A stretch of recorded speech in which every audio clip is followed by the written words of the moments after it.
com. Danny, I don't do the, man, I feel a lot better because the team that beat me beat the next team just as bad thing. Just not really a class that I took. It's not my favorite thing. Mm-hmm.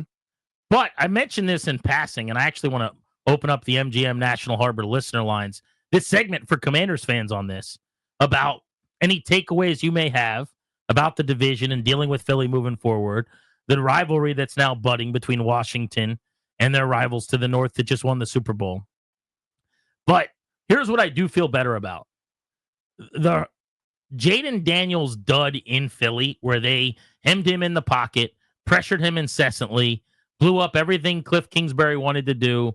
I kind of dismissed it as, well, it was a Thursday game, short week. Cliff afterwards, Kingsbury said we tried to put too much in. I thought maybe it was the opposite, where they didn't have enough time to put enough in. They did the same thing to Mahomes. So I will say that I do feel a little bit better about that Daniels outing when I see that Mahomes against this defense was equally as fallible. And I just think generally, while I'm not a big fan of, the team that hung 55 on me did score 40 plus the next week, it's not really something I do. The way that they played, it felt like Washington ran into a buzzsaw. Mm-hmm. It felt like you went to the building of a team and it was a coronation. They were meant to be in that Super Bowl. They were meant to whoop Kansas City's butt, and you just happened to be the team that played them that day. So I think it is reasonable if Commanders fans feel a little bit better about how the season ended after last night. Yeah, I hear that. I mean, my wife asked me last night, she's like, doesn't it make you feel better that this is happening and Washington lost to Philadelphia? And I can't get out of the I hate Philadelphia so much. Maybe if like the Rams had done that to us, for example, and then they'd gone on to win it, maybe I could sort of do that. But I generally do not ever do my team beat the team that ended up winning the Super Bowl thing.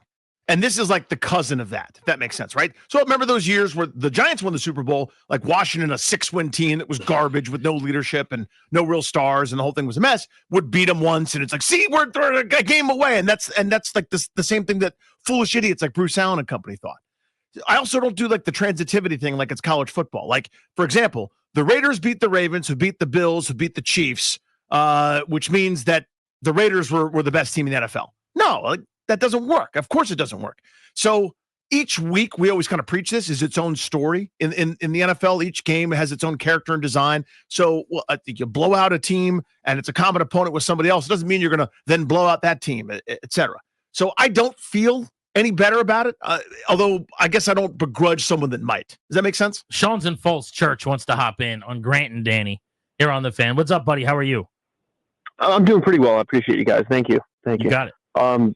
Yeah, this week is it's both, great, awesome football. It's incredibly unfortunate because Philadelphia as a city is very happy, even though they're burning down their city as we're talking. You wouldn't know based on the videos. Yeah, they're happy enough to start a fire. It's incredible to me. One of my favorite bits is Bill Burr's rant, and I know that you guys have at least seen a bit or two of it. But my favorite part about it is the fact that Bill Burr is counting down the entire time that he has to be in front of Philadelphia people, and they're cheering for him. They love being hated. That's what bothers me, I think, the most about Philadelphia is that they love the hatred that everyone gives to them. And I don't think that they understand the vehemence. Like that they're like, that's cute, that's hilarious. It's like, no, this is from my core. This is from yes. I've been bred and born to this. And I think that you need to understand that this comes from a very real part of me. It's beautiful. That entire bit is not politically correct, but I do stand by it. Yeah, don't watch it at work. The Bill Burr Traveling Virus Open Anthony Tour. I appreciate the phone call, dude. But his point's right. They're prideful about being disdained. Yes, it's not a situation where they go, "Why don't people like us?" and get introspective about it. Right? They're prideful. And I think are happy when they get over on someone to the point where they're now irritating you. So every fan base has trolls. Every fan base has somebody that's obnoxious, where you go to the opposing stadium and you're constantly in people's faces and, whatever. It's not a gene that I have, but I've seen it done. I've seen it with Washington fans on the road in different cities. And like everybody's got that. Fights in every stadium. Yeah. When a fan base, the exception is the regular person that goes to a game and like maybe cheers for their team, when that's the exception. You know what I mean? Like there was a pretending for a while among a lot of Philly fans that this wasn't deserved. It is. And now, of course, they lean into it, which I guess maybe I admire a little bit more, or at least respect a little bit more.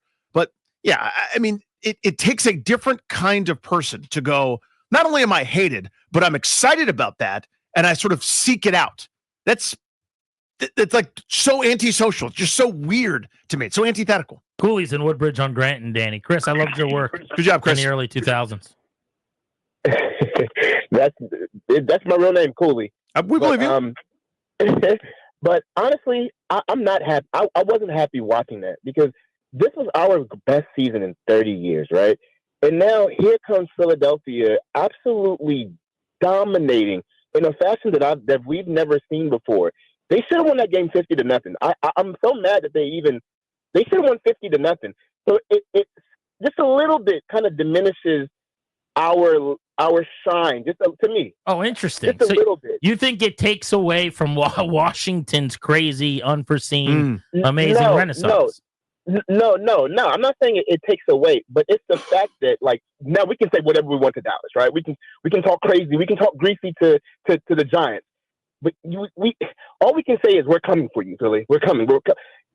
I just wish that they didn't win like that. You know what I mean? Sure. You and every other person in America not from Philly. Yeah, I was going to say. I think. By the way, do you talk Brian Greasy or Bob Greasy to them? Which kind? Bob Greasy. I thought Bob Greasy today. Yeah, as well you should. Well done. True story. Mm-hmm. I once played Papa Shot with Bob Greasy. Come on. Dead serious. I was doing the Super Bowl for ABC years and years ago. I was just part of a segment on their pregame. Mm-hmm. If you saw the pregame yesterday, you know that it goes on for 8 hours. Yeah. And they have... Hour 94 of our pregame coverage continues. They have like 160 pre-produced bits.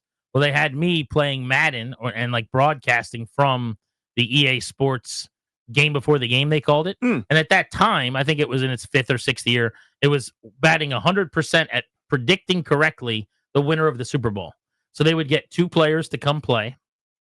And at this point, it was the Bucks Raiders Super Bowl that the Bucks destroyed. Yes, they did. The Raiders in San Diego at Qualcomm Stadium. And I'm trying to think who played. I know that Charlie Garner, who's got local ties, was a running back for the Raiders, played in the game. I think it was Keenan McCardell played for the Bucks. But anyway, I was doing this thing for pregame and was there recording it. But because of that, I was part of the ABC broadcast crew that week, Danny. So there was this big ABC like cocktail mixer where all of their talent had to go to this like big party with a bunch of games and stuff to meet with a bunch of their clients. Now, if I didn't go, nobody would have noticed or cared, but I went. So I rode on the bus to get there with Chris Berman and Brian Billick and Michael Strahan and Mike Tirico and the whole crew. We were on one of those like party buses with like 7 rows, and me and my must have been my mom probably. I don't know if it was my mom or my dad that year. But anyway, just a hilarious thing. And then we get there, and I'm playing Papa Shot by myself. And who comes over? Bob Greasy. Blocks the heck out of my shot, like throws my across the room, hits somebody's glass. He's like, whoops. And then we start playing Papa Shot, and he was like super competitive. Did you beat him? No chance. I mean, I remember him. I don't remember the specifics, but I remember him being like thinking afterwards, that guy was so competitive. Like he was there to work me He can't over. shut it off. He hadn't played in decades. And still, yeah. But anyway, so I'm a Bob Greasy guy. I like Brian too. He's on Kyle Shanahan's staff, so that means I like him. Brian's a sharp dude. He'll be a head coach one day. Yeah, I always liked Bob Greasy, by the way, as a commentator. I always thought good delivery, sharp, good points. I was into it. Whatever happened? Good question. I mean, was he ever Monday Night Football? I feel like he did Monday Night Football. I think maybe he was like third in the booth. I know Brian was the third guy in the booth. Like at one point, Greasy was everywhere. Then all of a sudden, he kind of, I don't know if he fell out of favor or Bob something. Greasy was much bigger on college. Yeah, I remember. did a lot of college games. Than like pro football. But specific to Commanders' takeaways after yesterday, here's where I'm at. We already knew this. This was not a revelation last night. But we had a caller say something really smart a week or 2 ago, which was they need to build themselves to best be able to beat Philadelphia because that's the bully on your block. That is the best team in your division. They are going to be the team to contend with for the next several years. So where they're at their best, you've got to be strong defending that. Defensively, where they get home, you've got to be at your best protecting against that. You saw it last night. Anybody who doesn't want to upgrade the offensive line, I know it was pretty good. You have to. It's got to be great. Those guys are splendid. And they're not all going to be back. but that's what they do. That's their formula. Similarly, on the other side of the ball, that is the best offensive line in the league. They do a really good job not allowing you to get to Hurts, who had plenty of time last night on 3 and 5 and 7-step drops to drop the ball down the field, rarely under duress, right? When he was throwing in the pocket, you've got to make an adjustment there, whether that's bringing in people movers on the interior, whether that's getting pass rushers like Myles Garrett, who can't be blocked unless 2-3 guys are working on him. That's got to be the plan, is addressing your fronts because theirs are elite. 100%. And, I've now kind of adopted this, that you can go back in recent history when there's a rivalry that's one-sided, where one team is way ahead of the other, okay, however it's been tilted. And it just so happens this isn't, as I said, I don't know, you can pick it, the Atlanta Falcons trying to catch the Tampa Bay Bucks, right? It's not that, because that's still for pittance. That's still for scraps from the table. This is trying to catch the most talented roster in the NFL. Everything you do should be with an eye line towards them, because if you can beat them, I'll take my chances against anybody else, right? Michigan, Ohio State for all those years. Think about when Steve Spurrier got to Florida, the first thing he said in his press conference, we got to beat Georgia, because Georgia have been waxing their clock over the last several years. I love waxing their clock's an expression, by the way. I kind of went with it and hoping nobody called me on it. The clock was all waxed now because Georgia had Herschel Walker. I don't know. Won by at least 30. Yeah, you dominated the game. But that's the point of the dude's stories. That's got to happen. And when you get good enough to maybe beat that rival, now you can take your chances with the rest of the league. This was a magical run. This NFC title game, which, by the way, Washington was in, it's still incredible to think about, showed you that talent disparity. I think 27, 28, 29, 30 opponents maybe last night would have lost to Philadelphia the way they were playing. I don't know if Buffalo gives them a better game. I don't know that anybody would, frankly. I mean, that was a dominant performance start to finish. And to get to that level, there is no place where you don't go, yeah, they could use some talent there. I think I'm with you on the trenches being the most critical, but again, 2 of the 20 best wide receivers are on that roster. Top whatever tight end, as you alluded to with Goddard. The best running back in the game, probably. There's no wrong answer to me to upgrade the talent spot, or a spot for talent, by the way. Danny's in Rochester, New York. He's also here, but he's also in Rochester. Mm-hmm. What's up, buddy? Hey, guys. So I hate Philadelphia Eagles fans. I have nothing against, as you know, I have nothing against the players. I'm happy for them. Hey, Jahan Dotson, congratulations. KJ, congratulations. I saw you on their practice squad. You know what? Even Nick Sirianni and Dom, you guys are annoying, but congrats.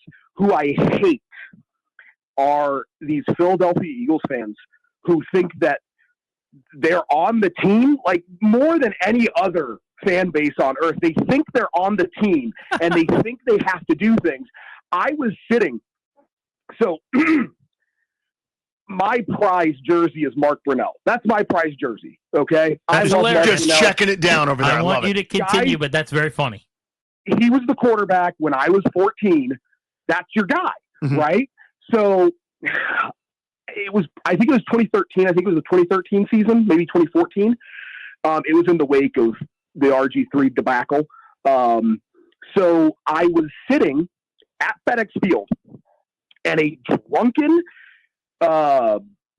Philadelphia fan made himself vomit on top of my jersey. There is still a vomit stain on my prize Mark Brunell jersey that I now have framed and hung up on my wall just so that every time Philadelphia wins a regular season game, a Super Bowl, a playoff game, which I have unfortunately had to watch them do a lot. It's a lot, man. I can look at it and just hate them further.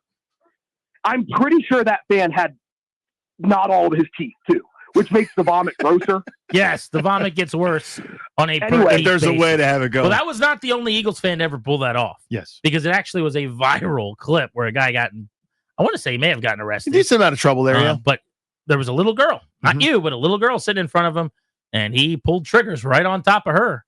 And that made the rounds for an extended period of time. So you are not alone in that exclusive club. But by the way, there was so much in there to unpack. Yeah. The Brunell jersey's the prized possession. And he's my age. I get it. Yeah. He said he was about 14 then. Uh-huh.